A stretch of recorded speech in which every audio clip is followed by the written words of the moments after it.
राज ठाकरे यांची तोफ आज मीरा रोडमध्ये धडाडणार आहे आणि मीरा रोडमधल्या मनसेच्या मोर्चानंतर राज ठाकरे यांची मीरा रोडमध्ये पहिली सभा होते। राज ठाकरे मीरा रोडकडे आता रवाना झाले आहेत। मीरा रोडमध्ये निघालेल्या मोर्चानंतर राज ठाकरे पहिल्यांदाच मीरा रोड या ठिकाणी जात आहेत आणि इथे राज ठाकरे संबोधित करणार आहेत। राज ठाकरे यांचे स्वागत करणारे बॅनर या ठिकाणी लागले आहेत। मराठी हृदय सम्राट असं राज ठाकरे यांना म्हणण्यात आलेलं आहे। राज ठाकरे यांच्या स्वागताची जय्यत तयारी मीरा रोडमध्ये करण्यात आली आहे। तर दुसरीकडे आपण दृश्य पाहतोय की राज ठाकरे आता मीरा रोडकडे रवाना झाले आहेत। तर मीरा रोडमध्ये पहिला मराठीसाठीचा हा मोर्चा निघालेला होता। थेट आपण मीरा रोडमध्ये जाऊयात। आमचे प्रतिनिधी अक्षय मंकणे यांच्याकडे। अक्षय, राज ठाकरे आता मीरा रोडकडे रवाना झालेले आहेत। मोठा बंदोबस्तही त्या ठिकाणी दिसतो, त्याचबरोबर राज ठाकरे यांच्या स्वागताचे मोठे बॅनर देखील त्या ठिकाणी दिसत आहेत। काय सांगाल?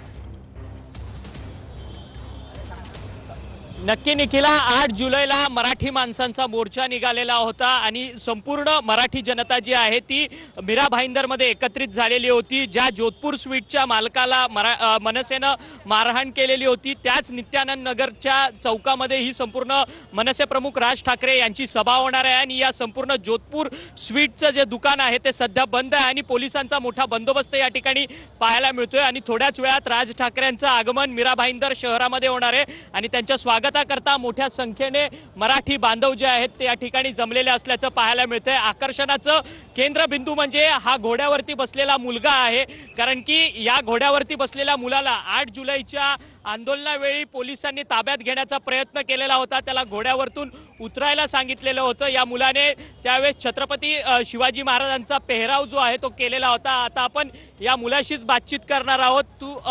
तुला गेल्या वेळेस पोलिसांनी ताब्यात घेतलेलं का? काय झालेलं होतं त्यावेळेस? मला ताब्यात नव्हतं घेतलं, पण घोड्यावरून उतरवलेलं। त्या छत्रपती शिवाजी महाराजांचा अपमान आहे तो, त्यामुळे आज राजसाहेब येत आहेत। तो मोर्चा आम्ही तरी पण पूर्ण केला, त्यामुळे आम्हाला भेट देण्यासाठी राजसाहेब येत आहेत। त्याच्यावर मी या पत्राची साईन घेणार आहे, या पत्रावर त्यांची।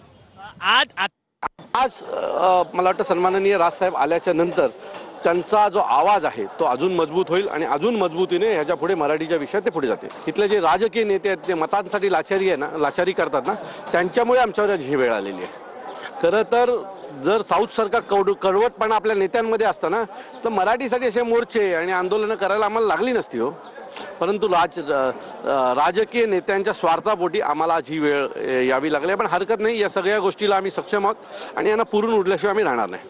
मराठी माणसाची एकजूट या महाराष्ट्रात आहे आणि इथे माच आणि दादागिरी मराठी माणसाचीच चालणार हे दाखवण्यासाठी तो मोर्चा होता। आम्ही कुठेही कमी नाही आहोत आणि हे असले मराठी माणूस नाही आहे। मराठी माणूस महाराष्ट्रामध्ये मराठी माणसाचंच चालणार हे दाखवण्यासाठी हा मोर्चा होता। कुठलं षडयंत्र आहे का हे तपासावं लागेल एकदा, कोण करताय का षडयंत्र, कारण हे काही असं सहज नाही होत आहे।